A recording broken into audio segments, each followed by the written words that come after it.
Welcome to Today, Plan Tomorrow. I am Foluke Olayole with Hand in Hand Consulting. And this is where we talk about money, not just the math, but the mindset, the habits, the heart behind how we spend, behind how we save, and behind how we steward what we've been given. Today, I have the honor of speaking with Carmen Bowen. I'm sitting with Carmen, and she is a dedicated nonprofit executive and lifelong advocate for individuals with developmental disabilities and underserved communities. She currently serves as executive director of Proxy Parent Foundation. Say that slowly.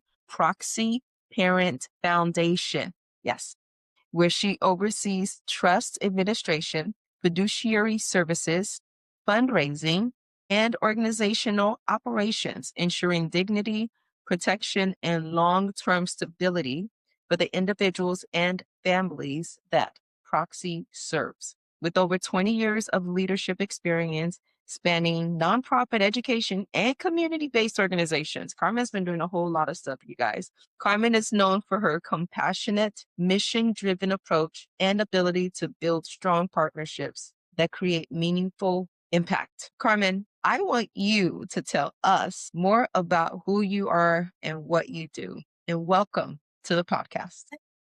Thank you very much. I'm so honored to be here today, and thank you for inviting me. Just to let you know, I mean, all of those things are correct, but as a person, family members that have mental illness or developmental disabilities, and so when you live with that, you want to always be that advocate. So you mentioned earlier in the intro that I've worked in education. I worked in higher education for I won't tell you how many years because then you figure out how old I am. But I've had the honor and pleasure to run larger organizations and so forth. But at the end of the day, I always want to make sure I'm doing a good job and that I believe in what I do. And so that's why I loved working in education.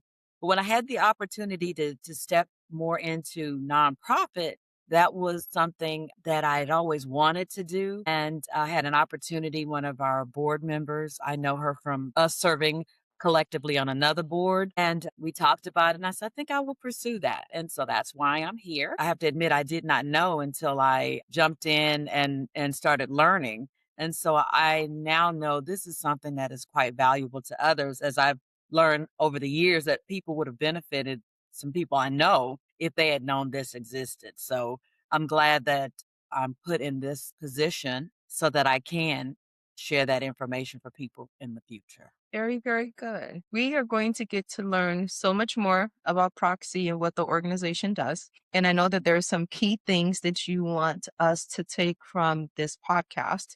I'm just going to give a little trail, a nugget, a crumb for our viewers here, but we're going to talk quite a bit about protection, planning, and peace. And you'll tell us later what each one of those things means to you. But first, let's actually get to know you. I need to get to know you.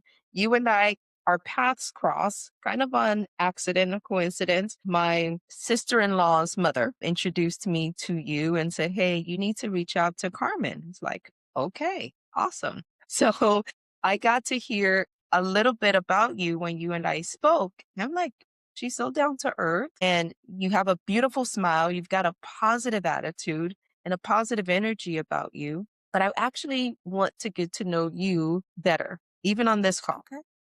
Okay, you mentioned having Okay. a family member, right, that has special needs and different things. So there's a whole lot more to you besides Proxy. So tell us a little bit more. One of my nieces has autism.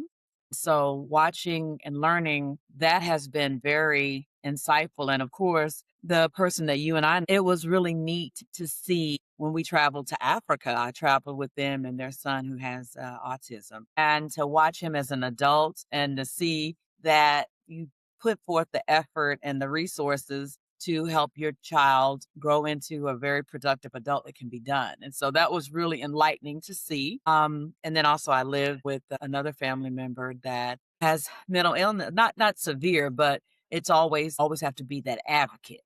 And So this I'm learning now that there's so many other resources that I had no clue that I need to make sure that I tap into, especially a special needs trust, because in the future, when you're not around, who's going to take care of these people? And you want to make sure the resources you leave are going to be utilized in the way you envisioned and that you hoped and prayed. Yeah. So, but that's kind of who I am. I'm a mother of two. My son he is a first responder, if you will. He is a respiratory therapist and RN, Okay. and then I have a teenager, and she's an actress, and so she's the artist person. So I have two different kids that have two different passions in life, but both of them I'm proud to say are caring people, and that's important. Very, very cool. And you mentioned being an advocate, right? You have a niece and another family member. When did you start being an advocate? Like, when did that get tossed into your lap, or when did you choose to embrace being an advocate for somebody else's care? Well, the person more specifically, I have to try not to, divulge as much, but is the person I'm responsible for, and at 5 years old.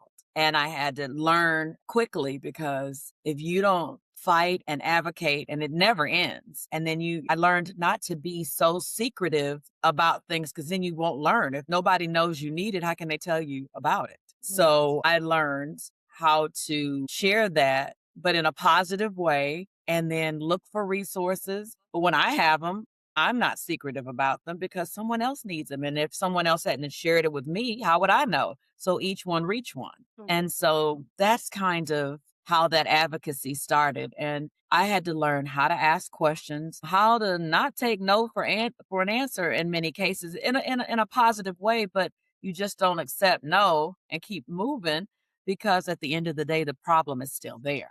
And so I've learned that, okay, if we can't do it that way, then what's another way to do it? How else can we get this done? What are other resources? So lots of questions because because you need to be relentless. And Mm. I tell that to lots of family members because they'll say, I tried that. I say, yeah, but you stopped. You got to keep going. And maybe pose the question another way and say, okay, well, if that didn't work, what else can I do? Who else can I contact? What are other resources that you've heard about? And, join support groups. When you see something like the podcast about, an illness or a condition that's close to your world, Mhm.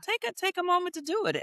It's not going to hurt you, and you might just learn something. Even if you everything about that, you're going to learn one thing, and you'll go, "Wow, I didn't know that. I'm glad I did this." So I have a new tool in my toolbox. So Right. that's kind of with my journey with the person that I care for. I have to always be on the learning track and not ever stop. When you stop learning, then you're going to stop making progress. Sometimes as parents, we don't ever want children to have anything wrong with them. Right. You want them to be perfect. TV says that, oh, when you have this baby bump and all of these things, everything's going to be perfect. People aren't perfect, and that's okay. So you just have to work it out and try to figure it out. And I don't remember me growing up or anyone in my family, if they had it, you didn't know. um, so I didn't have a template. One of my friends, her daughter is an adult now, but I remember watching her and I didn't understand it then. And of course, as we've grown as adults, you kind of make it your business. When you don't really put it in your world, you don't tend to pay attention. Right. And now that it's close and in my world, it's important. And I try to share as much as I possibly can so that even my family members know, okay, this is something we can do, or this is something that might be of help to you, or something that's helpful for us as a family. So Right. it is, yeah, the advocacy is a big part of it. And some days you want to give up, but you can't. You You can. have to stay steadfast. You can't give up because it doesn't go away. Right. And the honesty too of saying, hey, there's something going on here. If I don't speak up, if I don't ask, I won't get the resources that I need. I know that there are a lot of families that are going through things and they have special needs, children or family members. But for whatever reason, society, at least the previous generation, I think things are changing in this generation, but previously, Mhm. you did not talk about that particular family member. Like you didn't even mention them. It almost as if they did not exist. I don't know if you watched The Crown. It's all about the royal family, Queen Elizabeth and all of them. And there was one particular episode where the Queen's sister came across some information about their family members. And the Queen was like, no, they're dead. Like, hey, and she had proof, like, hey, look in this book. This is their the birth and their death, only to find out they'd been written off as dead. Because they didn't want anybody to know. Exactly. So it was just a reminder that at least back then, and maybe still to some extent, even now, not everybody is so open about talking about a family member that has special needs or that is quote unquote not like everybody else.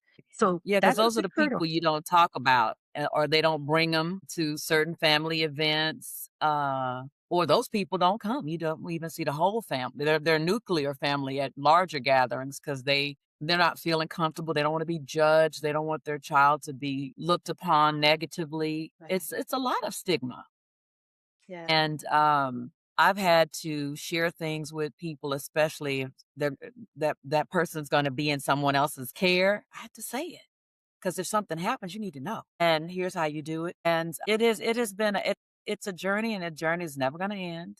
But that's okay. I'm ready. I'm up for the battle, and I'm glad I'm in a position where I with other parents that are in the trenches because I know I'm so blessed. You can never say, oh, woe is me. Because, one doctor told me years ago, he said, it can always be worse. So I'm grateful. But I look at it and I can have that empathy and can understand and can help them and not be that person that is not helpful. You get people, they don't know where you are or where you've been or what you're going through, and they're not helpful. Right. And they're almost hindering you.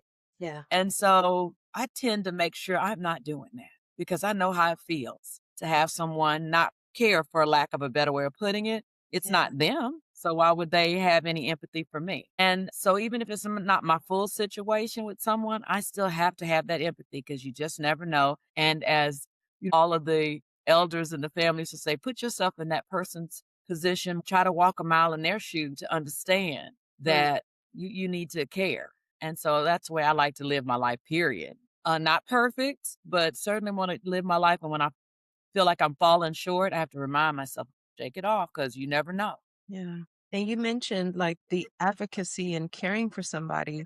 When you have a family member that is the one that's in need of care, this work doesn't end. It And does that's where not. Proxy Parent Foundation comes in because what it feels like to be judged and come across people that are not helpful. So from that spirit of know what I don't want people to experience, you're then able to bring what you do want people to experience. So tell us more about what protection looks like. Yeah. Yeah. So, first of all, and I want to just kind of touch a little bit with the word trust. And, there's so many jokes and stuff made about trust. Oh, trust fund babies and all of that. And so people assume a trust is only for the wealthy. It is not.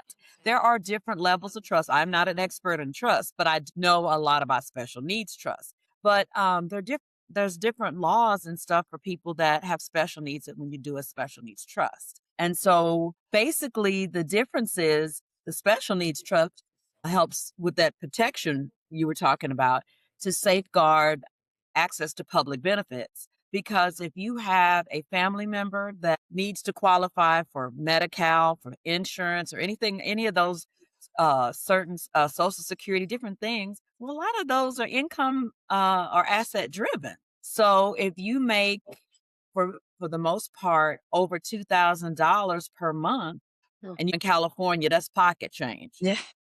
It is not necessarily livable. So if That's you poverty level. have more than that in assets per month, Yeah. then you don't qualify for those things. And a lot of people feel like, well, we can afford certain things, but if you think about all the care and the amount of money it takes for certain things, you need those public benefits. And so if you qualify for it and then you establish it for your loved one, or if you're doing it for yourself in a first party situation, your assets aren't taken into consideration, except for a few Social Security caveats. But for the most part, they're not considered. So if a lot of people getting Section 8, things like that, you need that.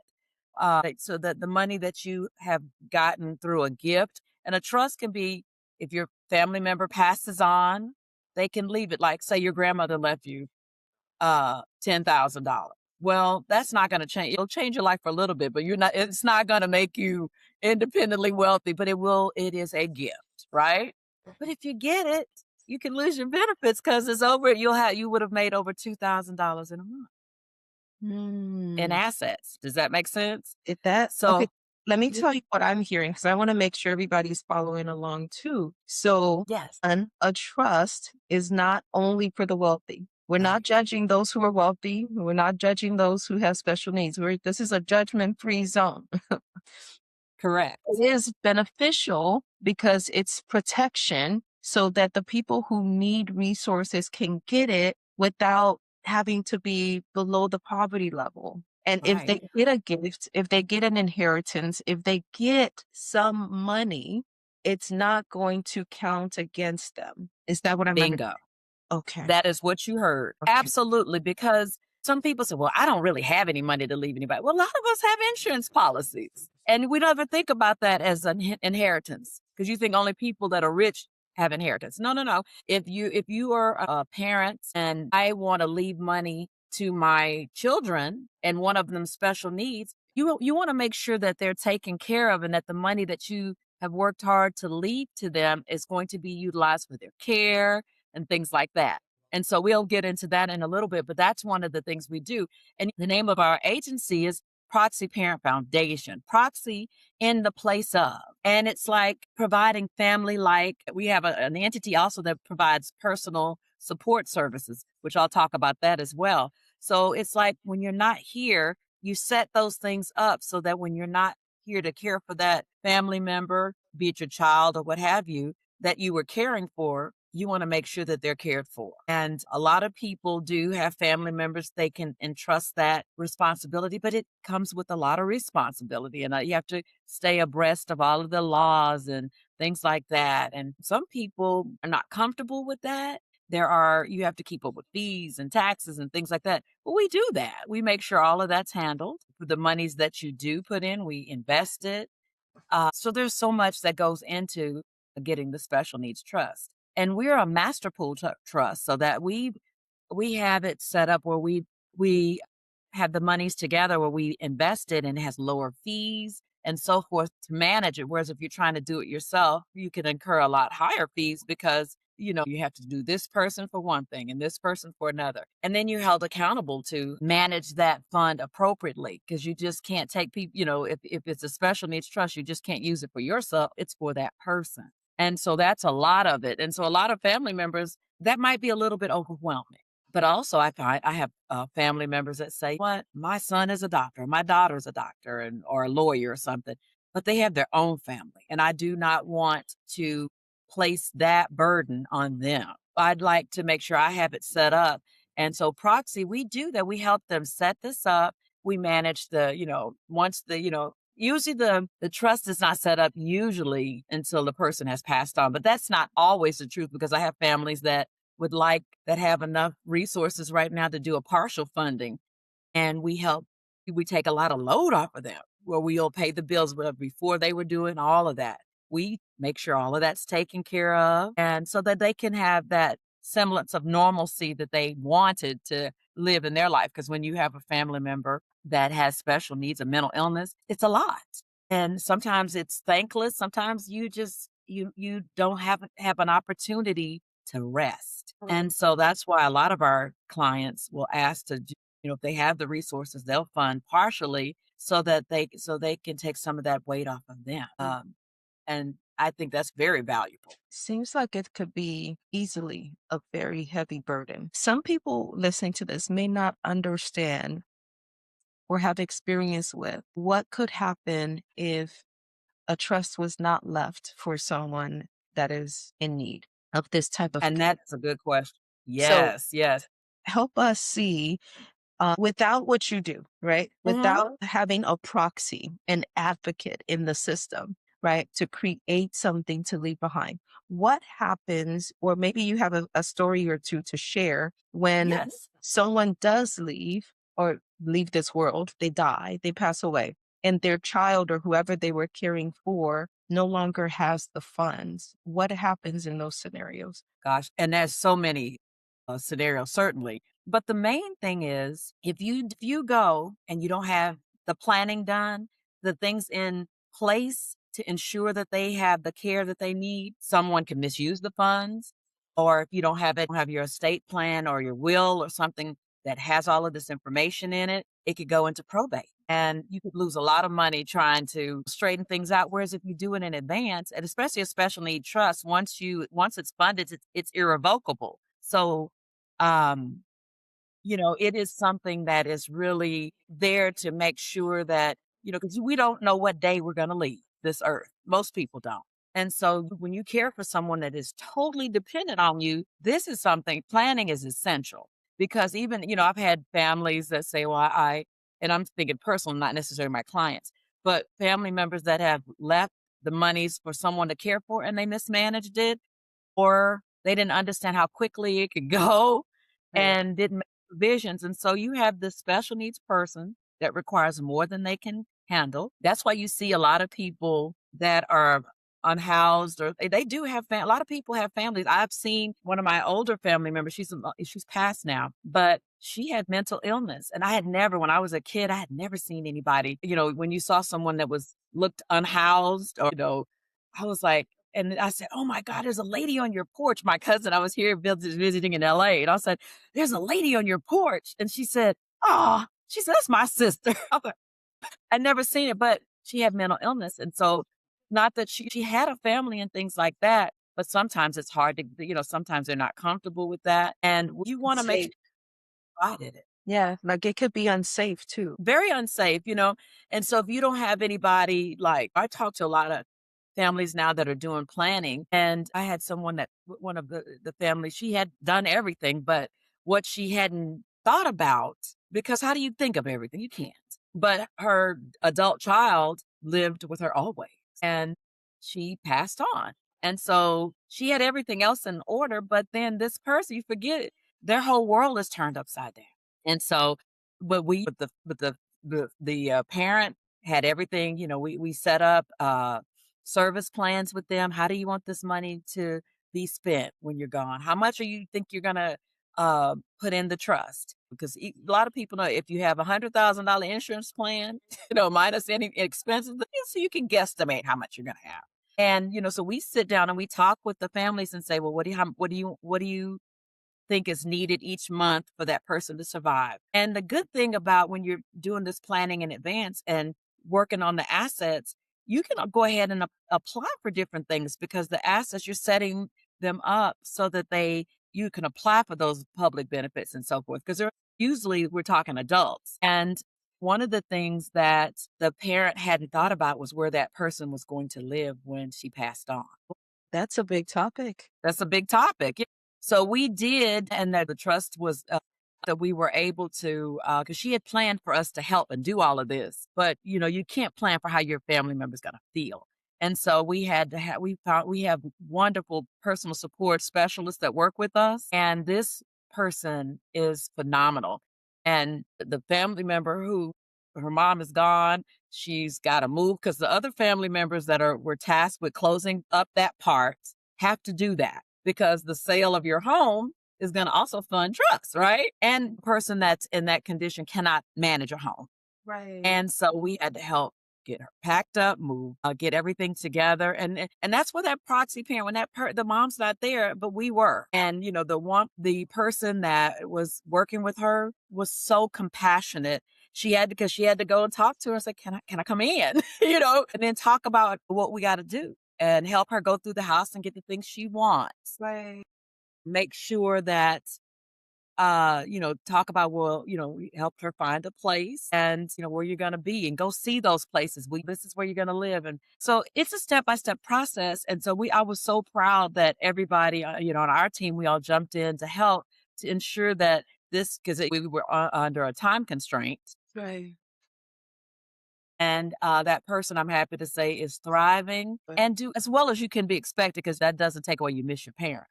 But right. to know that that person's safe and we were instrumental in making it happen. Wow. And so, I tell people now, think about that because if you have someone that only lived with you, think about where are they going to live when you go?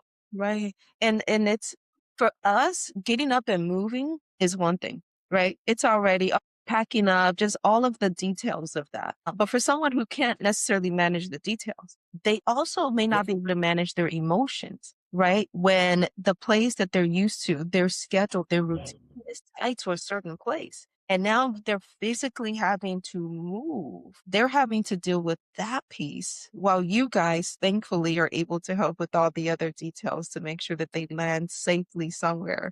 And then they can right. manage their emotions later. Yeah, and they do it while you're doing those emotions don't go away, and someone that might have a severe mental illness, still functional, but it kicks in, when under duress and stress, it Yeah. makes it even more pronounced. Right. But, the people that we have that work with the families, the personal support specialists, amazing. And that, and a lot of people, because, we talk about the special needs trust, because that's one thing you have to do to get the personal support services, but that's a separate entity within that trust. Many people just get the trust, but some people go ahead and say, my family member might be okay now, but in the future, let's go ahead and maybe consider having that in there factored in just in case. And you don't have to have it ongoing like that person doesn't have to have the level we had initially. We've scaled it down just to go and make sure you're okay. We go in and make sure if you're in a facility, even if it's assisted living or what have you, that everything is good. Sure that there's no hoarding situations or anything like that. We go to make sure you're safe, that you're okay, that that you have the food you need to eat. We don't do medicines or bodily caregiving, and many of our support specialists might be therapists, but they cannot practice their craft. That's not within the bounds of that.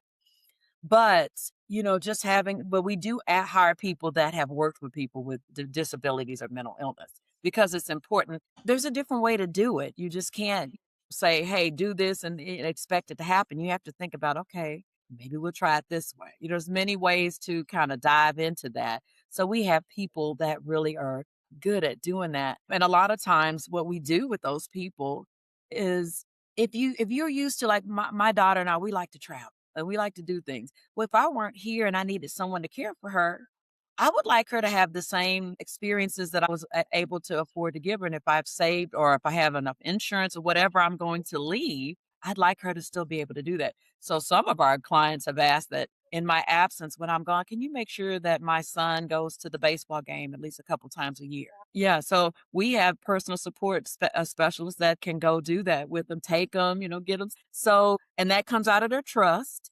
But the point is, they still have that semblance of normalcy in their world, and the things that were important to their family. They can rest assured that that will still carry on in the future, even when they're gone. I am hearing, Carmen, the importance of planning. Like everything is about looking ahead to where that individual is going to live, what money is going to be there to take care of all of their needs, and even to the extent of looking ahead to their enjoyment of life.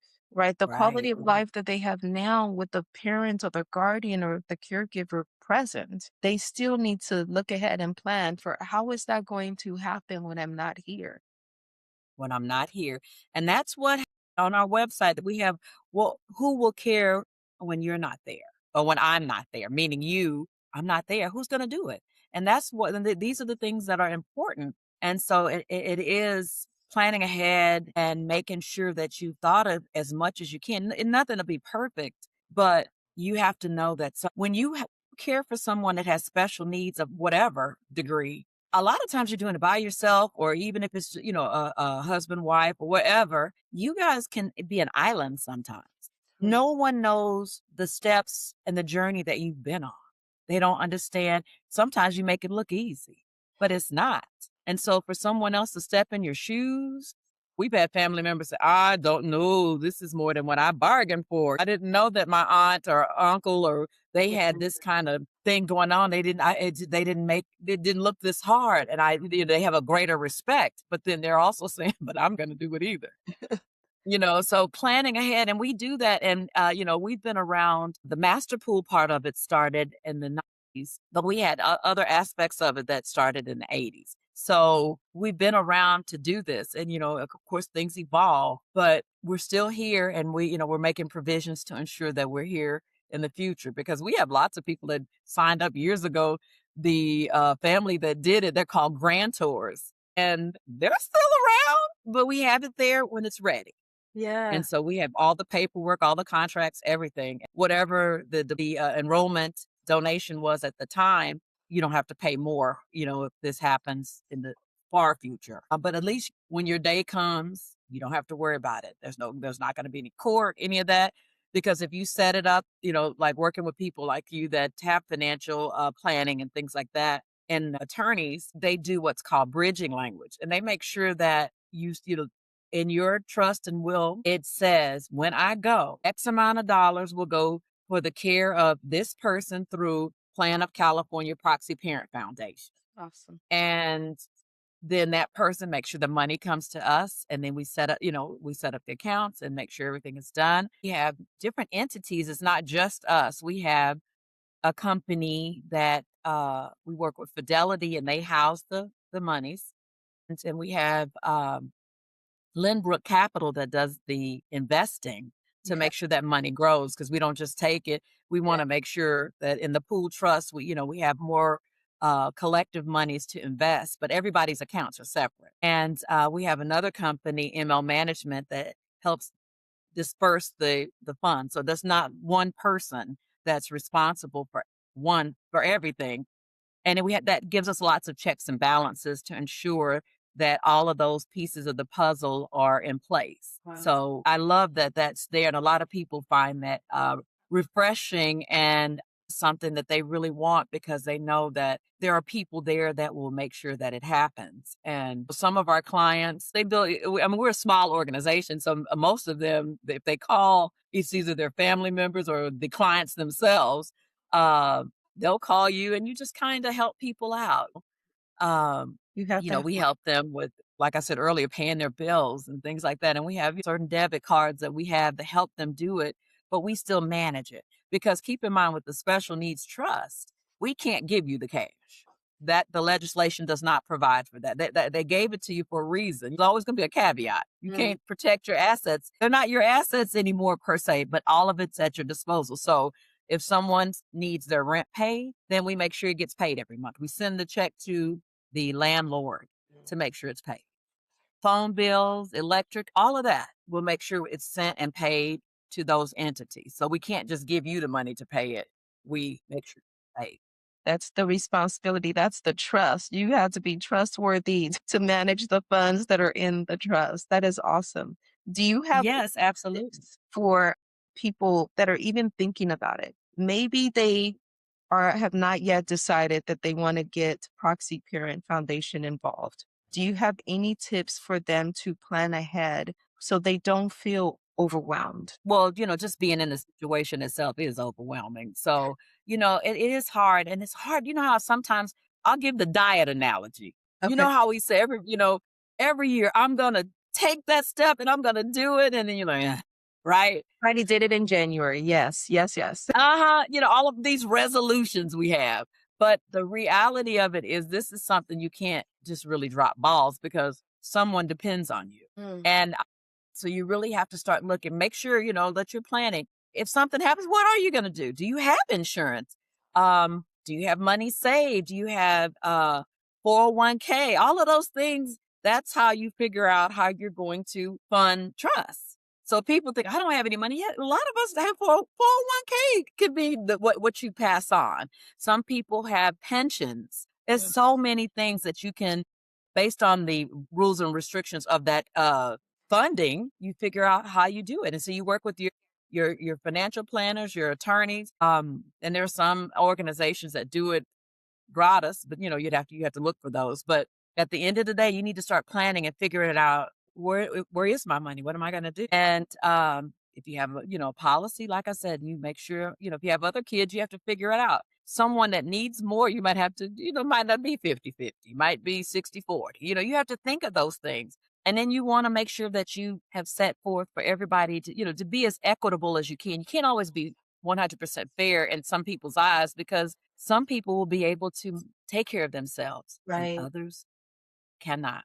Yeah. One of the things I was going to share is that when we talk about how we handle all of these things, a lot of families like that they were glad that they did it because they want to maintain that family bond and not be saddled with someone saying, "Give me my money, you got my money, and I need you to do this with us." We can say we have it, and we have to. We're the trustee over the money, so we have to make sure that everything is the way it should be because there's legal ramifications for not.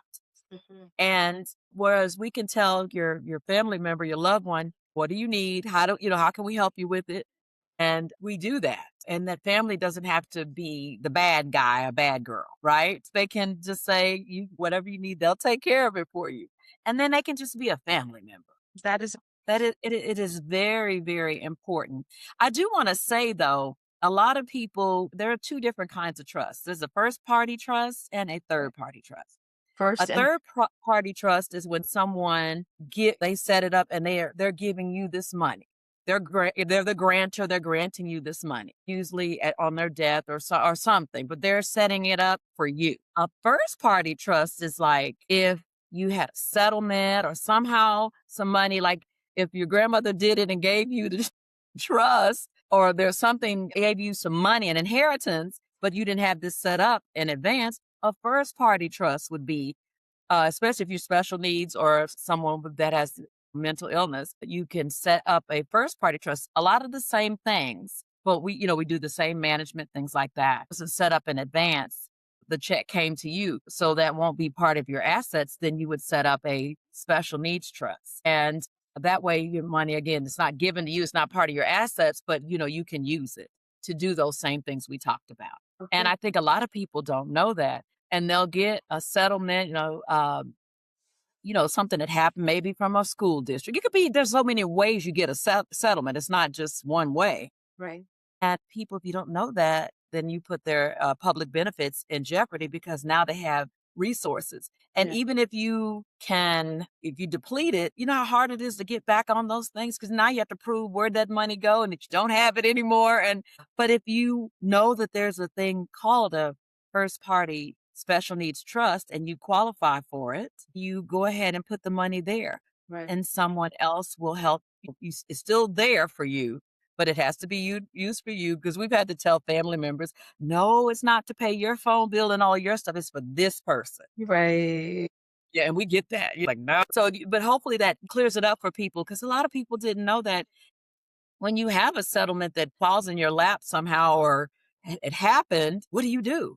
And so now you know that there is a way to do it. And keep in mind, disabilities can vary. That's not a book that says this is the disability, yes or no.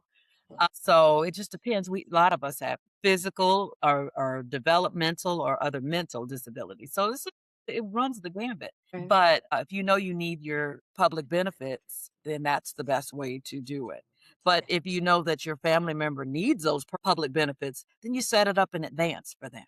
I love that we're talking about this. Coincidentally, I wrote about the caregiving aspect in my book, Plant Your Money Seeds. And I realize it's not a topic that most people talk about or even know to talk about or even want to talk about. It's so hush hush. Even caring for parents is not something that people disclose or talk about so freely because when you're doing something like that, the burden can be so heavy that you do feel like, I think you mentioned, like you're in an island by yourself.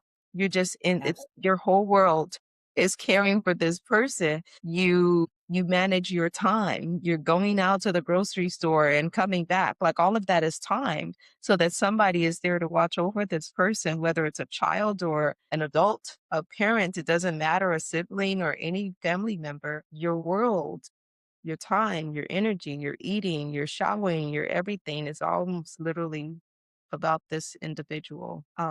I want to give Ab- you an opportunity to talk about the peace the proxy parent provides, the result that you guys give people, and how the listeners here can get in touch with you. Who, first of all, who should get in touch with you? And then Oh how gosh. do they get in touch with you? Yes, yes. Well, how is I'll make sure that you know that we have it, but you can reach out on our website. We have a contact us button, and you put your information in, and we'll contact. But that is how you can contact us. But the piece is having all of this set up. Once it's set up, you don't have to worry about it anymore. And it could be, like I said, we have clients that set these things up years ago. I want to share quickly. I had a family member that set up a trust for her child maybe 12 years ago. And this person is certainly still just humming in life, right? Carol and I were doing a presentation in another city here in California because we only serve California. I do want to say that. Okay. Thanks for clarifying that. And the whole state of California. And so we were there, and I sent out a social blast saying that I would be there at this event. And so a couple families reached out and said, "Can we just stop by and say hello? We live in the area." I'm like, "Yes." And that was so great because we got to put a name to a face and so forth. But one of the things she wanted to accomplish was she wanted her son to meet us and to explain to him what all of this was about because he's an adult. But one of the things I saw was that person had a partner. And the partner was trying to say, "You don't need this." And then the mother looked at me and said, "And this is just why I have it." Because she knows her child. She knows that even though that person has appears to be able to do it, some people can be taken advantage of. And Right. she wanted to make sure that he has the resources when she's gone to ensure that that person can't marry and lose all of that and then not have anything. So she'll reach out to me from time to time. She's still around, certainly. But Wow. she was like, "Hey, I'm so glad I did that." I said, "I'm glad you did too, Wow, all the because things we it's don't so even easy." think about. Yeah. And I thought about it. I said, if it was my child and I know they need the money, they could probably get married and do all of that stuff. But I want to make sure the money that have is for their care and the things that they need. I don't ever want them to not be able to get medications they need or see Right. doctors that they need or pay their cable bill because that's the one thing that makes them happy. I mean, there's so many things you could say. So I let parents know or families know because it's not just parent, children, and so forth. If you have a spouse or a significant other, because you don't have to be married or a legal family member to set up a trust for someone. You can do that. Okay. And what happens if, like, I knew of someone that had to set it up because their spouse was in a car accident. Think about it.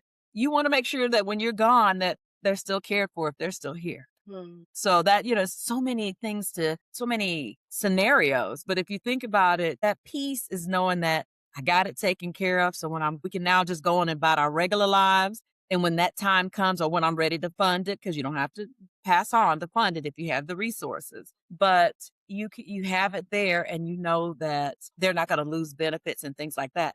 And one of the things we do, and I mentioned our personal support specialists, when people have, and I don't know if you've ever applied for public benefits, not the easiest thing to do. And if you are the family member that always did it and you're not here, how are they Oh, going to renew their benefits? Think about that. And so one of the things our personal support specialists, they help them, like they'll say, my packet came, I have to do this. And they'll go and help them fill it out. That's a big deal because if you already are just struggling to survive and then a packet page after page and you got right. to get it done and then you can't mess it up and then it's anxiety and you can't miss the deadline. It's just so many things. A lot of people lose their benefits out of fear just because they say the best thing to do is take one step forward. Right. That can be the most frightening thing to do is to take one step forward. Right. So we help them with that so they don't lose those benefits too, to make sure you get it in on time. And, that personal support specialist, because like I said, everybody doesn't choose to have it. But if you know someone needs it, think about how valuable that is Right. to have someone that'll, hey, this year, you have to do it every so many years or once a year renew. Hey, should be coming at this time. Let me know when it comes or when the email comes, and then we'll set up time to come make sure we get it done. That's really important, and I know people that don't necessarily have special needs, and it's overwhelming to just fill out the Right, paperwork. right. No diagnoses, but still, that's a hurdle in itself. It's a hurdle. I mean, I filled out things and I'm thinking, "Oh my god, if I Okay. hadn't done this before, ooh, this would be a lot." So, Absolutely. that's why we let people know you have to kinda consider so many things, and certainly you can't, consider everything, but just lots of it's food for thought, isn't it? It's a lot to think about, which is where the planning comes in place. And Yeah. then the piece that's the result of having planned as best as you can, because like you said, it's not going to be perfect, but you Mhm. have some forethought, right? Yeah. And I wanted to let you know too, one of the things that you remember I mentioned that we have the personal support specialist. Yes. Well, one of the things that a lot of families are doing now is because they do want to have a little freedom in their lives to live their lives to help them with the family members that they care for. We have a pay as you go program that will let you dictate how much you'd like, if you have those resources to have someone come in, it could be once a month, once a week, depending on what your resources are. And once you can have your special needs trust set up because you have to have that, but then you don't have to fund it until you're ready. But if you have funds that you already like some people already paying bills doing. If you want us to help you with some of that and have the personal support specialist come do it, you dictate based upon your funds how often you want them to come. Or some people just aren't or can't. They're not mobile enough to take their child to an event or something that they like to go, then they can fund based upon their abilities the pay as you go. So if you only want that person to come once a month to do something, you can have them do that. Family members, their children or the people they care for are too far for them to get to. So we have personal support specialists go check on. Wow. So they're basically, this may not be your words, but this is how I'm thinking about it. They are Mhm. using the trust now while they're alive to help Mhm. care for that individual. You don't have to Mhm. wait until you're dead and gone. You can fund the trust and utilize the trust right now for whatever Mhm. care is needed. Absolutely. Okay. And think about, remember I gave you this scenario earlier of the person whose mom passed away? Mhm. Imagine if we had her at least once a month to Practice. go with the person. Yeah. Yeah, they would at least know that person. Yeah.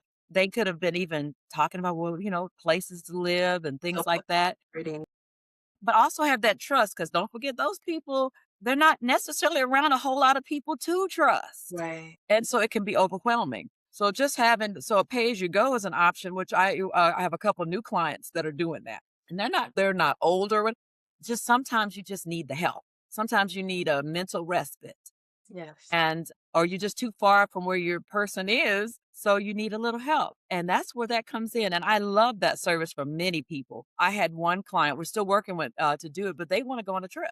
And they haven't really done that because they have to care for this other person. So we're trying to figure out how to do it so that they have someone, they don't need anybody they just need someone to check on them and make sure they're good while they're gone. They don't Right. need them to feed them, none of that. Yeah. They just need to make sure that just that they're okay. And then so they're trying to figure out, well, when do we want to go? When do we want to set this up? And then they want to go like to China. And so they're gonna have to be gone some weeks. Mhm. And so we talked about that. So they're trying to figure out how to make all of this work. Because again, you set up all your trust and stuff. You don't really need to fund it until it's time. But this is something you don't have to have it ongoing because you could do it intermittently if you need to as well. Is Right. how much you fund. So we usually, if you want it ongoing, we have people to reload it, if you will, with the funds. Right. But if you know you only need it so many times a year, you make sure that you put that in there, and then we make sure the person is scheduled to do that. And you can even talk to the families, keep in touch with their personal support specialist. How did it go? It gives you that sense of security to know that this is going to work when I'm not here. Right. But also, and this is something that I talk about a bit in my book, Plant Your Money Seeds. The caregivers need some rest. They too need to enjoy some bit of life. So whether it's going on a trip to China or going on a cruise or just having a weekend getaway so that they too get to refuel themselves. And you guys have resources that allow them to do that. I think Right. Absolutely. Yeah, absolutely. Before we close, I do want you to repeat back the how to get in touch with you, but help me understand for myself, and maybe the listeners have this question. If it's just my question, then forgive me. But there are regional centers, right? And then Mhm. there's the Proxy Parent Foundation. Do you guys work together? Is this something that flows well? Are both needed for children with special needs, autism, all these different diagnoses? How does that Yes. work? Okay. So good question because we had, a lot of people they get there start with the regional center with that age and then they could go on through adulthood. Yes. It's not doesn't really stop. We do partner. I have a client that I talk with his regional center per time, and sometimes we both have to explain. So we forged a relation to help serve that person. But there are a lot of other agencies that people have benefits with, and we work with them because the money you don't lose your regional center just because have a trust. You still can get use the resources they provide. This is to help you have other things like if regional center provides some respite things, so there might be other things that you can use the money for that you otherwise wouldn't be able to use if you didn't have the regional center, the resources that they provide. So it doesn't, we not do the things they do, but we complement or we work with them to make sure that the client has questions or like, they're doing something like one him all the time, but then my client has money with us, and if that person needs funds to do whatever, that particular regional center person will call me and say, "Okay, he needs this and blah blah blah. We'll do this part, but he could use the money to do this." And so we kind of partner to figure out how to fill in those gaps. That's awesome. Resources working together. We even work with Cal Able because they have special needs trust, but they have different thresholds, smaller amounts of money. But there's a lot of things that are in their legislation that allows we work with them so that our clients can maximize the usage of both entities. So we just did a webinar with them, and it talks about how both entities can serve the client because you don't have to have just one. If you qualify or it works for you, then use them. I want to take us all the way back to where we started, and that is with Okay. your story of how you were an advocate and continue to be an advocate. And you are an advocate because you did not shy away from asking for help and for making it clear, hey, this is what's going on. This is what's needed. Resources are needed here. I need help.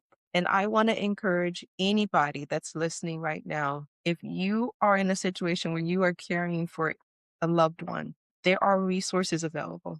Tap into it. Reach out to Carmen. I'll have her give her email address and contact information and website again, and it'll be all in the show notes as well. Because the Right. benefit of this is so that you have the resources available. In the book, in the back of the book, Plant Your Money Seeds, there's a resource directory, resources, so that if there is something that you're looking for, whether it's a realtor, whether it's a divorce attorney, whether it's a life coach, you can get those resources. Do not shy away from asking for help. So, Carmen, how can they reach you? So you can reach me, C Bowen, Bowen, not Brown. Look, I get so many things. CBOWEN at Proxy Parent Foundation. And then Carol. My colleague, Carol Larkin, C. Larkin at proxyparentfoundation.org as well. And if you can't remember all that stuff, just go to our website, proxyparentfoundation.org. And if you click on contact us, put your stuff in, say what you need. We will reach back out. Usually Carol will be the person calling you unless you had a question for me, and we will contact you within a day or so. Well, as quickly as possible, sometimes really quickly.